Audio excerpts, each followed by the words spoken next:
Naglahong parang bula ang pangarap ng ilang magulang na matiwasay na mapag-aral ang kanilang mga anak matapos magsara ang mga kumpanyang humahawak ng kanilang pre-need plans na mahabang panahon nilang hinulugan. Ano-ano nga ba ang mga dapat tandaan sa pagpili ng mapagkakatiwalaang pre-need company? Alamin natin sa Balitang Hatid ni Victoria Tulad.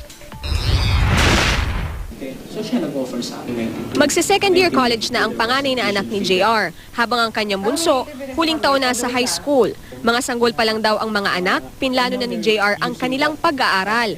Pero naglaho ang pangarap na ito nang biglang magsara ang pre-need company na kanilang pinagkatiwalaan.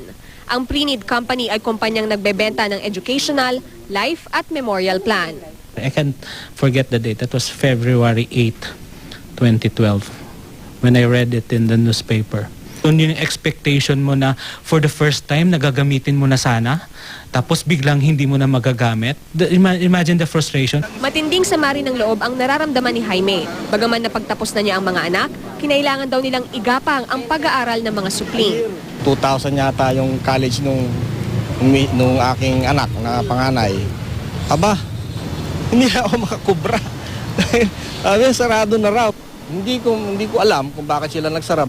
Ayon sa Insurance Commission, malaking tulong naman talaga ang mga pre-need company dahil napalalago ang iyong investment. Pero mangyayari lang ito kung mahahawakan ng mabuti ang pera.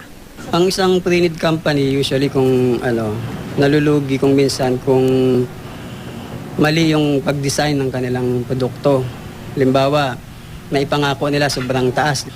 Pwede rin tumiklop yung pre-need company kung bumaba yung mga returns ng investment nila.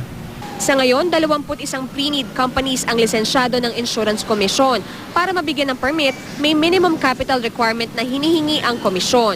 Dapat nakarehisto rin sa kanila ang mga sales agent. Mula 2010, 31 pre-need companies na ang nagsara. Marami sa plan holders na mga ito, hindi pa rin nababawi ang kanilang pera. Kaya naman para matiyak na mapagkakatiwalaan ang isang pre-need company, ayon sa Insurance Commission, i-check lang ang kanilang website para sa listahan ng mga lisensyadong kumpanya. Maaari ring dumulog sa ahensya para masuri ang reputasyon ng pre-need company. Paniguro ng Insurance Commission, taon-taon naman nilang nire-review ang kontrata ng mga ito. Victoria Tulad, GMA News.